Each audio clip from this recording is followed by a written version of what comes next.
the number one threat to real estate is government interference. You know, you don't get into the real estate game to make money, at least I don't, because it is not a sustainable model. You have to find passion in this because it's the only thing that's going to get you through what is an extremely difficult business. I've stood on sites in a driving rainstorm, literally holding the neighbors on both sides away from each other because they're wanting to get into a fist fight.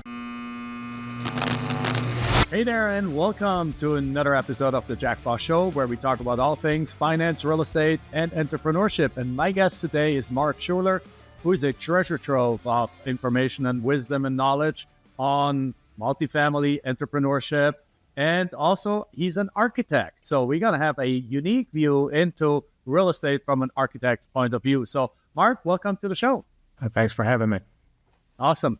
Wonderful. So tell us a little bit about you first. Let's get started with that. Obviously you mentioned you're an architect, you're in multifamily, you're a sponsor in many deals, but how do you spend your days these days? What is the main focus of your business, and what do you focus on right now? And then we will dive into all of these things over time. Sure. Well, let me start a little bit with my background and how that segues into kind of what I do as an entrepreneur. Sure.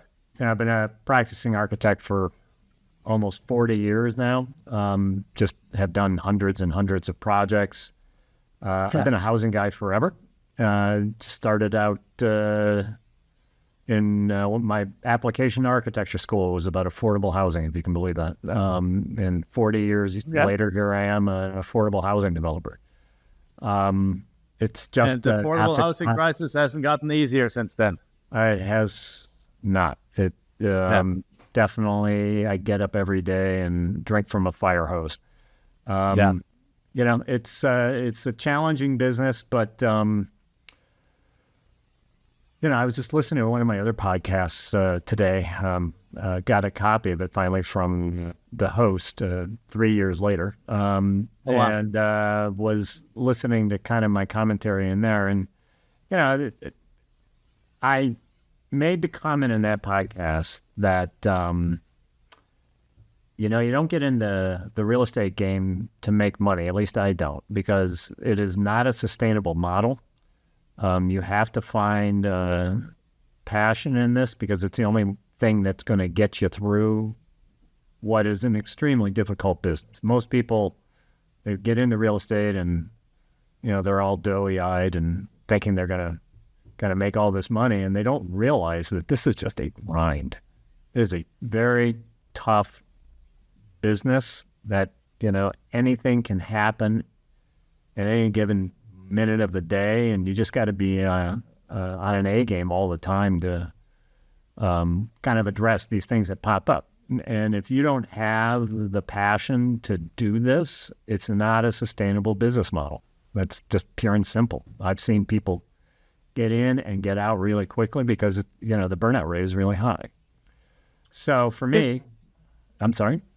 No, that's definitely true. It depends a little bit on which area you go into, but particularly if you go into more what is called improved property space, like either the houses, building houses, fix and flip, or even then multifamily, it gets exponentially more and more complicated and more grind also, because it's not like we wholesale land, and some of that can be very simple, but even there, building this to an actual business is work, because you have every aspect of a regular business. You have marketing, you have operations, you have marketing on both sides, marketing for deals, marketing to sell the deals. You have human interaction with realtors and all this kind of with buyers, with sellers, and it can become it can become a lot, particularly when you wanted to make it your main source of income. Right.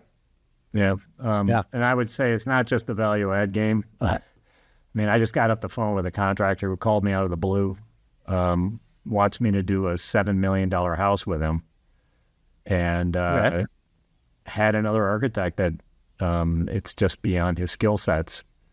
But he was telling me, I said, okay, so give me some context and background here. And this is, well, you know, we one of the neighbors is a lawyer who routinely sues everybody around him to stop projects from going forward so he didn't get his view blocked. And it's like, oh my God, another one of these. So it's not just the value add stuff. I mean, you deal with stuff like this all the time. I've stood on sites in a driving rainstorm, literally holding the neighbors on both sides away from each other because they're wanting to get into a fist fight. I mean, this is the kind of stuff can happen.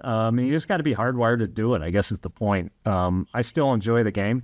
I've designed 500-600 projects, and I'm sitting here designing a house in one of the inner city neighborhoods in Seattle where I live, and I still like figuring stuff out, and so if you don't have the passion to kind of to do this, maintaining your focus on it, it's more challenging.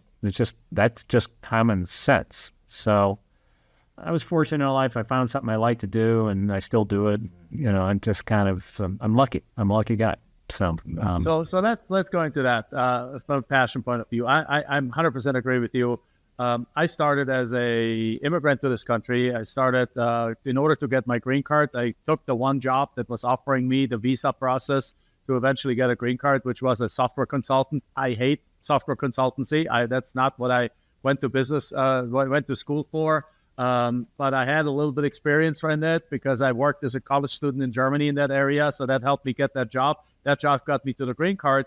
But very quickly, I realized I needed to do something else. So I pivoted and I found real estate with zero real estate experience.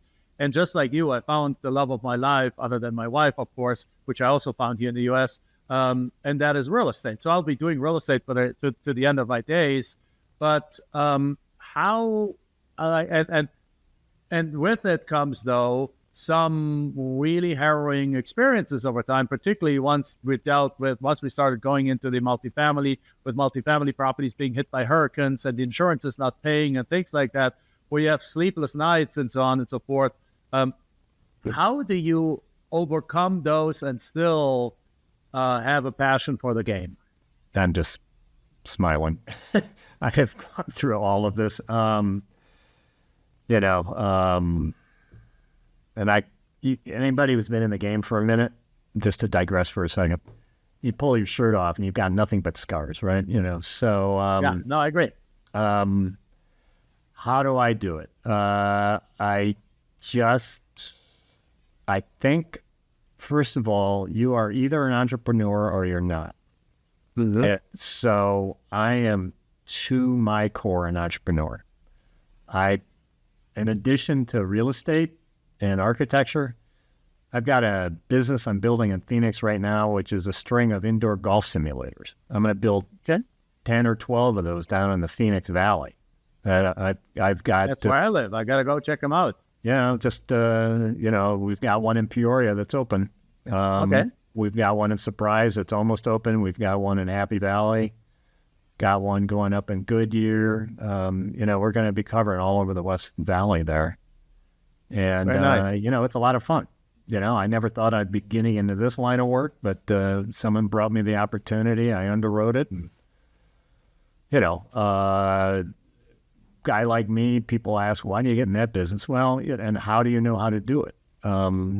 There are transferable skills from, one business to another, one industry to another. And it basically, you get very analytical, you get very organized, you set up systems, and, there are basics about running a business that are transferable. So,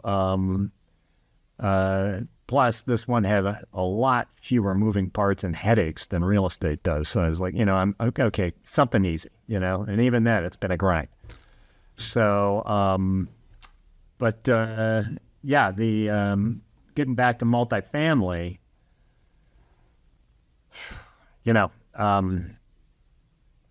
were talking before we got online here. I mean, we both have war stories, and it whenever you are dealing with human beings, that's going to complicate your business model tremendously.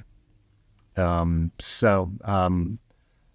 had 3 fires in my buildings. I had one guy literally torch an 8-unit building he might, and he evaporated in the wind, and now he's got 3 felony arrest warrants out after him. And I mean, it's stuff happens in this line of work. And so you got to be willing to kind of roll with the punches.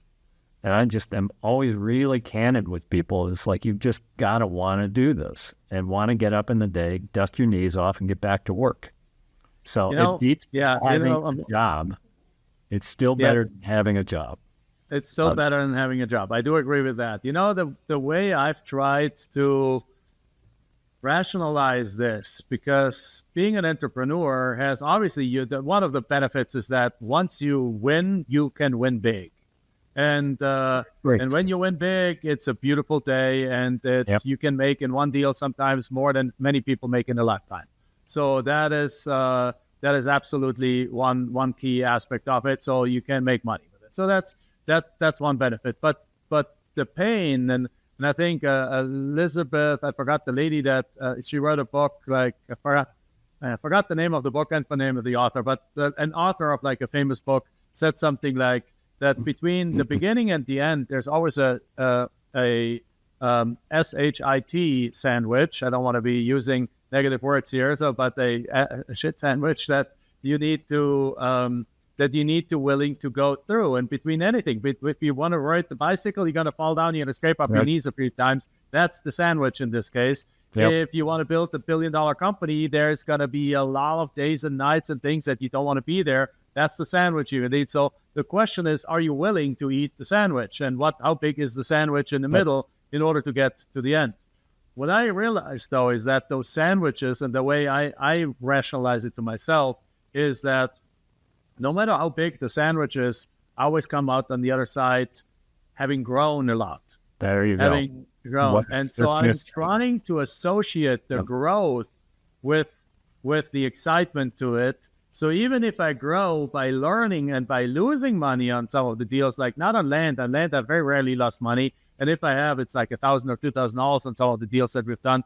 But I've lost $1 million on multifamily deal. Actually, I'm losing $1 million on the deal right now that the insurance didn't pay. We had to come up with $3-4 million of our own money to save our investors' money. But at the end of the day, I'm going to walk away from that deal with a loss of 7 figures. And I'm looking at that, and it's like, was it worth it? And the answer is still yes, because I've learned so freaking much that I'm so much better prepared for the future, because this is not my last deal. The next deal afterwards, I will make sure that none of these mistakes happen. And as a result, I'll probably make it up multiple times and make more money on the next deals because I'm so much better prepared for it. And if I look at it that way, then I'm like, yeah, you know what? You win some, you lose some. If you win some, you celebrate. If you lose some, you learn a ton, and you're better prepared for even bigger wins. And in that combination, my mind goes to a place where it says, like, you know what? It's all worth it, and it's all fun, even if sometimes you lose, and that's obviously not fun. But it helps you become a better person. Couldn't say it better myself. I mean, I lost $1 million on a deal before, and it's not fun when you're going through it. You come out the backside, and it's like, yeah, okay. Hopefully, I don't have like degenerative heart disease now, but it's you do learn, and you are stronger, and you are better, and you will know better not to make kind of the mistakes you made on that deal. And candidly, I wouldn't have gotten into the golf business had I not lost all that money, and I'm going to make a ton more money on this golf business than I'd have made on any multifamily deal. I mean, I'm going to exit this in 3-4 years, and that's it. I'm done. I'm going to have a big exit, and I would have never done that had I not lost $1 million on a deal, because I met somebody who helped me out on that deal. They brought me this deal. They had me underwrite it. I looked at it, and it's like, this is crazy, the numbers on this. Yeah, and I was all in. And here we are. We're building our 4th location. I'm flying down to Phoenix tomorrow to look at locations 5 and 6. It is funny how growth plays a big factor in whether you win or lose in this business. And I will tell you, it's not just growth, it's grit. Yeah, as a matter of fact, I saw a TED Talk that talked about grit as the number one factor for success. So it's not motivation, it's not your grades, it's not how well you did in school. It's literally how much you can, how much of a bulldog you are, basically to just not simply give up. That seems to be from Harvard studies, or I don't know if it was Harvard, but one of the top university in the world. They analyzed that. That's the number one success factor. So that's why we're trying to teach our daughter too. Like, we don't give up. Like when we said, like in the Bosch family, we don't give up. Like even like we have a tiny little dog. When I see people walk their dog, it's like, our dog is a Bosch. Our dog walks. Our dog just doesn't get carried. Like, we don't do the easy way. We do this the way that it needs to be done. And that's something we instilled even in our daughter, and she's fully absorbed that. Yeah, no, I couldn't agree more. I've seen that TED Talk that you were describing. For your listenership, everybody should go look that up. That's probably one of the best TED Talks I've ever seen, mainly because it resonates with me so much. I'm from Detroit, and so, that is one gritty blue-collar town where you do not quit.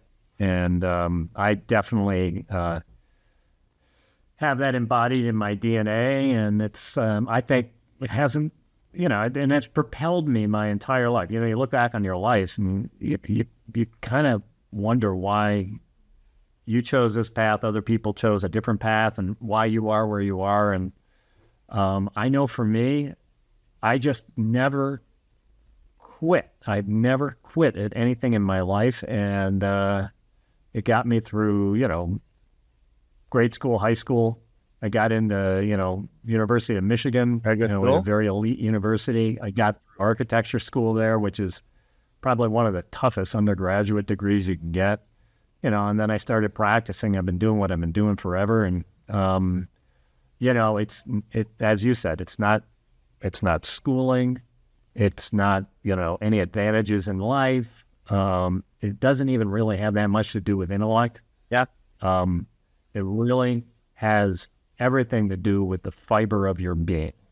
And you either embody that or you fold your tent and you move on. And so, I think that is just of any quality that you need as an entrepreneur, you had better, when I talk about hardwiring, you better have that component in the fiber of your being, because, it's a hard gig. But you know what? That's why we do it. We do it because it is hard. And you do one, and then you learn from that, and you do another, and then all of a sudden you're taking on bigger, more complex projects. You have bigger and better systems in place to handle kind of the information flow. And you just get smarter and better at it. And that's the game, right? That's what it's all about. Yeah. So let's talk about your multifamily experience. Obviously, that is something that a lot of people talk about. It. Everyone talks about multifamily. It was like really the talk of town until like 2022, and then we'll talk about the market in a second. But what kind of multifamily do you like? What kind of multifamily do you prefer? What kind of multifamily do you enjoy the most? And what are you invested in? And it's obviously probably the same thing kind of stuff. Well, first things first, the context of how I do it. I analyze any market that I'm thinking about participating in very carefully. What I usually say is the number one threat to real estate is government interference. And so you have to look at the local municipality, see if they are going to allow you to play ball. I've worked in some jurisdictions as an architect. They were great.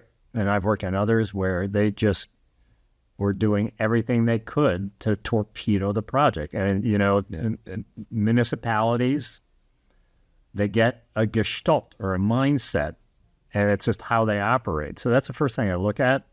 Generally speaking, in the multifamily game, I'm looking for red states. I will not, I swear, ever do a deal in the state of Washington again.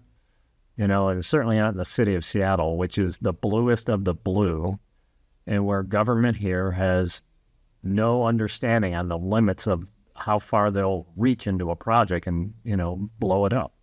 And so after, dealing with that 3 times here in Seattle, I just this is ridiculous. I'm done, guys. You chased a guy who's a very experienced, housing developer, out of town and you need housing built, and this is the way you treat me. So An example of that. I mean, What I got kind nothing. of things happen? And I can relate with you. I actually was involved in a large multifamily entitlement project in California, which we also ended up abandoning just a month ago because what looked really good. First, the city said they would allow us on the advanced path with some minimal, with much less required kind of things, and then all of a sudden they would even there was even like a fund to help with the impact fees and all kinds of stuff. And all of a sudden, we put up to shove, and we actually started filing applications and things. And everything was like, oh no, none of it. You have to go the long route. And literally, we were told it would, instead of taking 18 months, it would take 4 or 5 years to get this thing entitled. And we decided to just simply pull the plug because in 4 or 5 years, I can develop 10 projects in Texas or somewhere else instead of one over there. Right. That on top of it had something like we would have been a multifamily deal with up to 600 units, but the impact fees alone would have been $9 million on that project. And so that right there destroyed like 60-70% of the profitability of the deal. So once all these things came out, we were just like, nope, we pulled the plug and instead do deals in Florida and other places. Yeah, similar story. I had a value add deal here in town, and I mean, this place, it was a legitimate D- building that I was renovating inside and out to a B.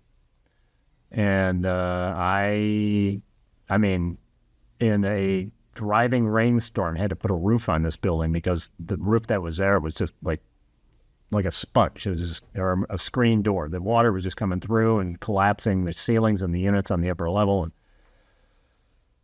and it was owned by a slumlord who sort of had this social contract with his tenants. He would keep the rents of the asset artificially below market, and in exchange for that, they didn't narc on him and demand any kind of upgrades to the building. Well, I bought it, new sheriff, it's a value add exercise, and so the tenants got involved with the local tenant union, and they got all over my butt. They were like protesting in front of my house with horns and drums for, months at a time. And then the city got involved, and their housing office was all up in my business. And it was just ridiculous. It was just this buy.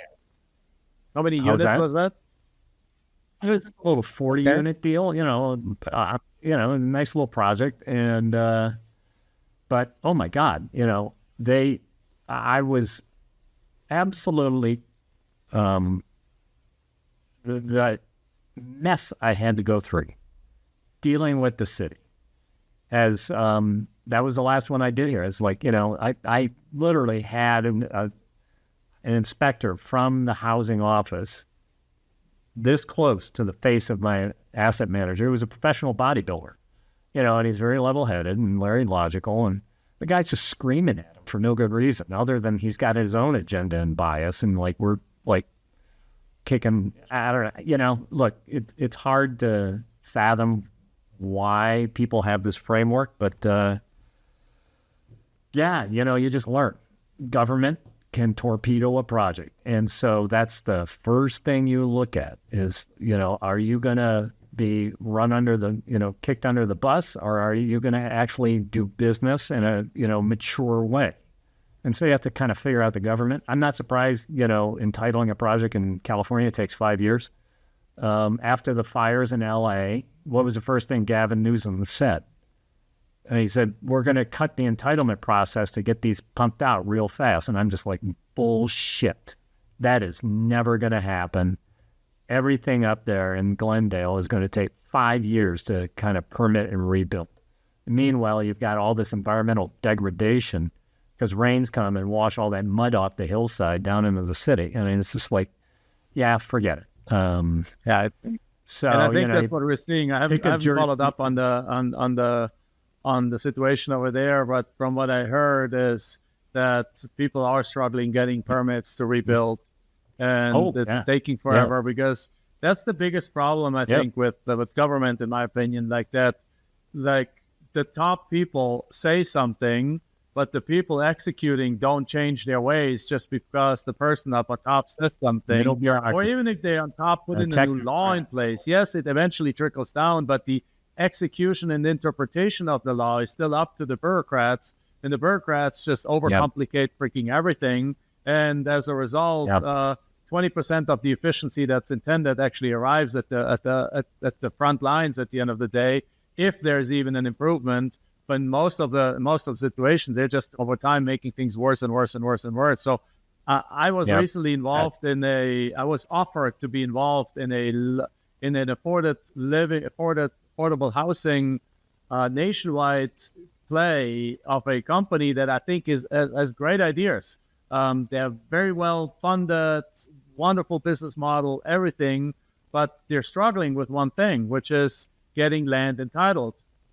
Because what they want to do is they want to put pre-manufactured homes. Now, not mobile homes, not what you think of like, not like the single wides or double wides that look like kind of like trashy a little bit kind of places. These are beautiful pre-manufactured 3-bedroom, 2-bath homes with a front porch and everything, but they're manufactured home. And just by the fact that they're manufactured homes, they're not getting approved anywhere. They're getting their entitlement projects don't get through because the neighborhood stands up against it. The city might even be willing to do it, but now they get all this backlash from the neighborhoods because the neighborhood's like, I don't want my $500,000, $600,000 house next to a development of $200,000 manufactured mobile homes, which they call the manufactured homes, and it just, that is the biggest hurdle. And for that reason, I declined the corporation because they wanted me to be kind of like the land entitlement person to go and lead that up. But it's like, it sounds fantastic. They're well funded. If I get something titled, I have the buyer built in. I have a built-in profit right away for every deal that I do. It gets pre-approved by them. Yes, that's the location we want. I go to the effort and I have it sold with a built-in profit. Built-in profit, beautiful. But the brain damage to get those kind of projects through is just too much for me, and I just don't want to deal with that. Yep. If any one of our listeners wants to deal with that, please reach out, and I'll be happy to introduce you. But I wasn't about to do that after my research. It's just too much. Yeah. So I said the biggest threat to real estate is government interference. The second biggest threat to real estate is NIMBYism, and I've read white papers about this, and that is what is happening nationwide. Is neighborhood groups. NIMBYism means not in my backyard. My backyard. Yeah, not in my backyard. That's so NIMBY. They learn how to weaponize the codes. These groups have learned how to weaponize the codes and just stop development. And it's a thing. It's a thing. And that's a thing in blue states. It's a thing in red states. It's a thing nationwide. But you combine that with all the regulatory hurdles you got to get through, and it's like, yeah, why do you do this? And so anyways, look, I don't want to give your listenership the view that this is all kind of war games, but that there's a lot of upside to this too. One thing I enjoy is creating community. It's a beautiful thing when you get a project executed. And like in my case, these are C-class deals. This is workforce housing. And I'm taking what are really beat down assets. Some of these places are pretty beat down. And I know as I speak with you right now, a buddy of mine who's a very experienced landscape architect, I called in a chip. I flew him to Houston, where we have the majority of our portfolio, and he's touring every one of our assets and putting together a campus plan, upgraded campus plan for every one of our communities. So, when you buy a C-class asset, generally it's of a vintage. They didn't have amenities designed into those older products. So now we're trying to squeeze it all in. And, but I'm also an engineer, so I want to have a plan in place with a work scope so that I can, when I put my guys on it, they can just I can point, shoot, and get it executed. And so, but at the end of the day, we're creating really living communities that are a real upgrade in the lives of my tenants. Our latest plan is we're going to be doing after-school tutoring on every one of our assets now, so that a lot of these folks, they've never, that they have kids, right? And that is everybody wants their kids to do better in life, and so we're providing them with a mechanism to, we're going to do basic tutoring, whatever they need help with, but also we're going to be doing career guidance. All of this is on site, and we're going to pay for We're it. doing the same thing on our properties. It's a huge community builder. Right. We reach out to local community colleges or to local colleges where they have kids that are studying to become teachers or something, and they need volunteer hours and they need teaching hours that they get credit for. And we're like, come on over. And they're like 2-3 times a week they come over, and the parents know that Tuesdays, Thursdays from 3 to 5, there's somebody to help the kids with tutoring, which most workforce housing people don't. Well, most tenants in the workforce housing property, they have a hard time making it meet. They're spending $1,000, $1,200, $1,500 on rent, but they're making $3,000 a month, and there's not much money left after paying for school, paying for daycare, paying for car, paying for insurance, paying for groceries. There's no money left for tutoring. They don't live the life we live, where a daughter has a private tutor coming to the house as often as she needs to, in order to maintain her A's. Now this is a completely different world, and I think we have a responsibility, but it's also good business. Yes, because you can do well by doing good, and because so I always tell our property managers which tenants are going to come to your property if you offer free tutoring. Is it the ones that don't care about anything and just want to take drugs and hang out or cause trouble? Or is it the ones that are actually responsible and want their kids to have a better life? And it's obviously the latter. And they stick around longer. Because they're the better tenants. They're more responsible. They have a better mindset. They're cleaner. They're more respectful. They usually make a little bit more money, and they're even willing over time to pay a little bit more money for those units, because $100 a month more is nothing compared to the value you get through all the tutoring and all that kind of higher value community. So it's been very successful for us. So that's our thesis as well. But diving a little deeper in that, what you're doing is you're elevating the entire community. You are getting better quality tenants. You are getting what makes this country great. People who are driven to improve their lot in life. And so, you got to do it baby steps, right? And so we're providing, the value that we hope a lot of our tenants recognize and a lot of future tenants recognize. And it's a win-win. I mean, I'm not doing this out of pure altruism. I mean, I'm a business guy. So I this is a win for me. It's a win for them. But that's what makes this country great. It's like, we're trying to scratch each other's back, and it's a rising tide raises all ships. Exactly right. Right there. Yeah. Great. So moving on to another subject I want to talk about. Obviously, you said you're the general partner or co-sponsor on a fairly large portfolio of multifamily properties. How do you see the market right now? I mean, we all know the last couple of years were really hard. Anyone that bought properties in the last 2 or 3 years is probably struggling with these properties because rents actually in many markets have gone down. Occupancy has gone down with the Trump ICE kind of with the immigration kind of crackdown on Trump.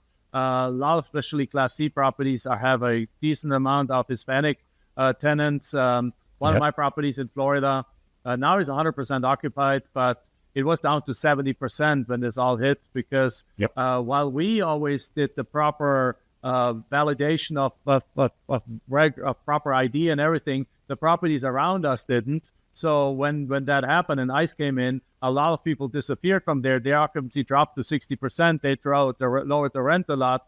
And then when people were up for renewal in our properties, the discrepancy between us and the other properties were so big that they ended up moving to some of these other properties. So we lost tenants to the other properties, even though the other properties we are much better than the other properties. Now we're back to 100%, but it took a good year of fighting tooth and nail, 9 months or so of fighting tooth and nail and changing the way we approach everything. And in other properties, it's still ongoing and so on. And how do you see that? And how do you see the future looking, particularly in those higher growth markets like you said, you're in Houston, I'm in Florida, I'm in Dallas, I'm in Phoenix. How do you see those overall the market going into the future? I have no idea. We can't. Until this anarchy out of DC ends, there's going to be no stability, and it becomes really challenging to make plans going forward. And I'm not here to make political commentary. I don't give a rip about that. I am agnostic. As I can tell, because you're like, I'm investing in red states, but the government in DC is an anarchy. So obviously, you're pretty much like, there's like, you can't really tell, which is good, because there's no political agenda really. You just see what is. And some things are good, some things are bad. Look, no matter what. Yeah, doesn't matter what it red or blue. Certain things are just good, and certain things are bad, and both happen in both sides of the fence. But yeah, go ahead. Yeah, the way I look at it, I have to be agnostic because I play with house money. I have investors. I cannot afford opinions. And so I've got to be clear-headed about this and make the best decisions I can on behalf of my investors. That's Absolutely. The way I see it. So we are just trying to pivot quickly. To your point, ICE. I mean, 15% of my tenant base disappeared overnight. I had to go back and release everything. I had one property. I mean, it got down to like 55%. And, we have cranked it back up. But, you get down that low and your lender can call the note, And so, it's really challenging right now to navigate this mess. That said, we have not done any deals this year, not the least of which is because lenders don't know what to do. I know a lot of hedge funds and family offices who have overexposure to multifamily. Well, multifamily's been like sort of the bond, asset class forever. It was like safe, secure, you can always click along, but all of a sudden it's now going, it's a challenge. And so we hit the pause button on acquisitions, and instead what we're really hyper-focused is on our operations. So we're streamlining everything. We're reinventing everything. Everything is on the table. And we're getting rid of all the C and D folks and giving notices to the B folks that they better become a rock star or they're going to be looking for another job. And so, we have 200 employees, and everybody has to buy in to this program. Look, we're going through basically a big company-wide reorg. And, people have been there with us from the beginning. If they got kind of comfortable with their role, and all of a sudden we're redefining the role. A lot of people didn't like it and they quit. And it's like, okay, at least I know. So we're going to spend another 3 to 6 months really tightening this up. And then come next year, hopefully interest rates, the bond markets will have settled to a point where the 10-year is down to a level where deals get done again. Right now, the 10-year is just not at that level. And the 10-year drives the interest rate really for multifamily and so on. It's not what the Fed does. The Fed can drop the rates to zero if the market is not confident about the longer-term debt cycle of the United States. They're going to keep the 10-year interest rate high, and as a result, interest rates stay high. So, and look, the bond market is an auction. Yeah. So, I mean, all this bloviating that's coming out of DC in this manosphere and bro culture. I mean, they can thump their chest all they want, but here's what if you don't follow the bond market, it's really simple. We finance our debt by the sale of bonds. And if there are no buyers for those bonds, this country goes bankrupt. That is the simple explanation. And last spring when Trump first started instituting these tariffs, was thumping his chest, the bond market reacted. The bond vigilantes did not like it, and he backed down in less than 24 hours. And so I know, I think China used to have 20 or 30% of all the U.S. bonds, and now they're down to the single digits or so, or substantially down. Yep. And Japan too, and done. Japanese. And as a result, like in an auction, this is actually kind of a little bit counterintuitive just for the audience. The more people bid on the bonds, the less the government has to pay in order to sell the bonds. So the more competition is for bonds, the lower the interest rate on the bonds. If nobody wants to buy those bonds, the government has to offer a higher interest rate for people to buy those bonds. Right. So as less international countries are bidding on those bonds, the interest rates stay up. There's one good thing, though, and that is the government just passed a few months ago. Now it's already a couple of months ago, the Genius Act. And the Genius Act now ties the creation of any kind of like stable coin in the crypto world to having to buy U.S. treasuries. So basically, the moment somebody is in the crypto world now and issues like whatever it's USDT or US dollar tagged crypto coins, which there's a lot coming up and more as this becomes more and more popular. For every single dollar that is being out there, they have to buy bonds. So they're shifting, but done very smartly, they're shifting the purchasing of these bonds now towards that. And it's estimated that several $1 trillion of demand is being generated in the bond market over the next couple of years through that. And that at least helps, because as other countries are backing out, they're basically forcing them. You want to play in the crypto market on a US-based crypto coin, you got to go buy bonds to secure that. And that's an interesting kind of model there.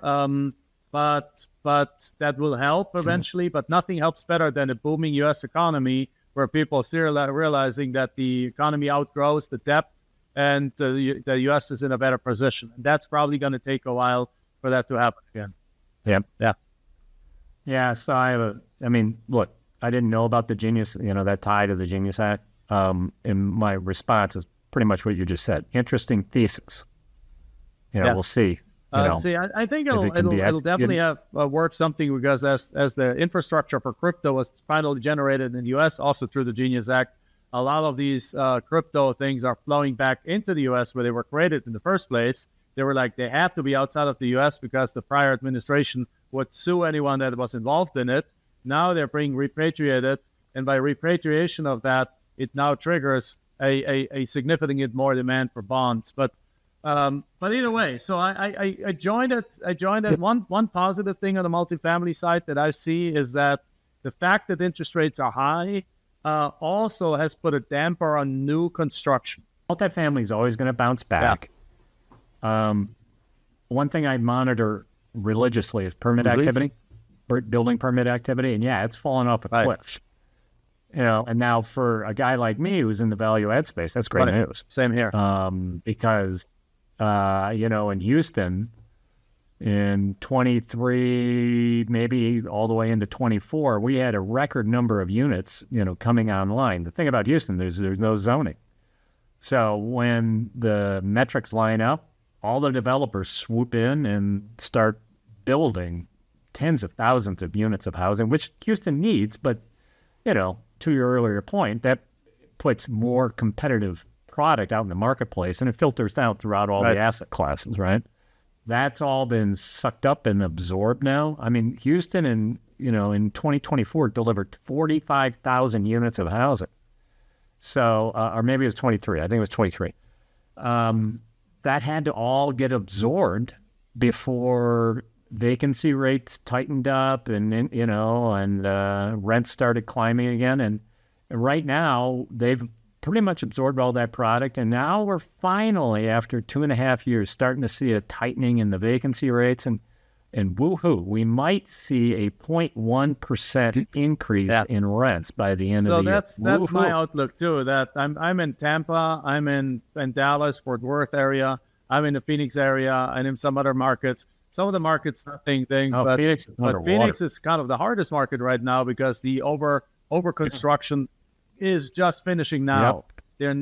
There's still lots of construction that being finished up right now. So we're going to see what you see in Houston about a year from now. So I'm doing the exact same thing. We're tightening left and right. We're running as operations. And did I mention operations? Yep. Like we're going.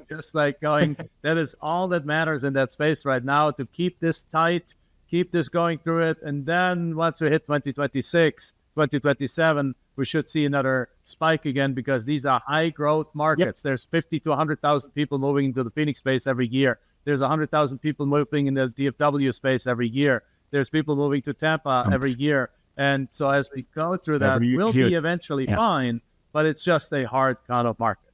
So with that said, yeah. So Go ahead. yeah, what does that tell you? Okay, so let's look at this and unpack it from 30,000 feet.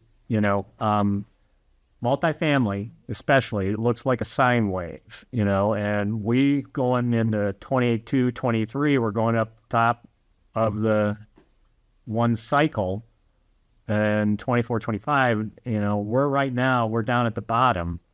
But the interesting thing about this business is it's very cyclical, and if you know how to read the tea leaves and figure out where you are in the cycle, you can time your acquisitions to the cycle. And I've made a lot of money doing that. And my investors have won tremendously based on my understanding of the cycles. The other thing I will say, just from a very meta level view, is it's the destructive nature of capitalism always reinventing itself. And you can sort of count on that. That's why I remain bullish on multifamily in general. It's a stable asset class that is, housing is a basic need. And we don't have enough of it in this country. We're like 4 to 8 million units of housing behind schedule because of all these, black swan events we've had over the last 12 or 15 years. So it's a good place still. You just got to ride out the short-term anarchy. And over the long haul, it's going to pay dividends. Yeah, absolutely. So, the smart operators understand this and they know how to grind through it. So exactly right. Yeah, sounds like you and I are operators. Well, trying to be, and I think our track record confirms that. So with that said, how can we help you? How can people get a hold of you? How can we? What can we be of service for you? Me and my audience here. I always love talking about this, and just big self-promoting here. I'm always looking for new investors, and I think we do this as well as anybody. So if anybody wants or just want to talk about the business, I love talking about it. You can hit me up at investor at SGRE Investments. That's plural.com. SGRE is Shuler Group Real Equity.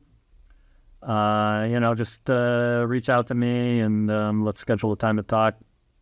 I'm pretty low key about this. I'm not going to, pressure you to invest with me or anything like that. But, I like talking Wonderful. about it. So very good. So guys, if you guys are looking for investing with somebody that runs 4,500 units, you can go to the email address, contact me with the email address. We'll got to put that into the show notes, of course.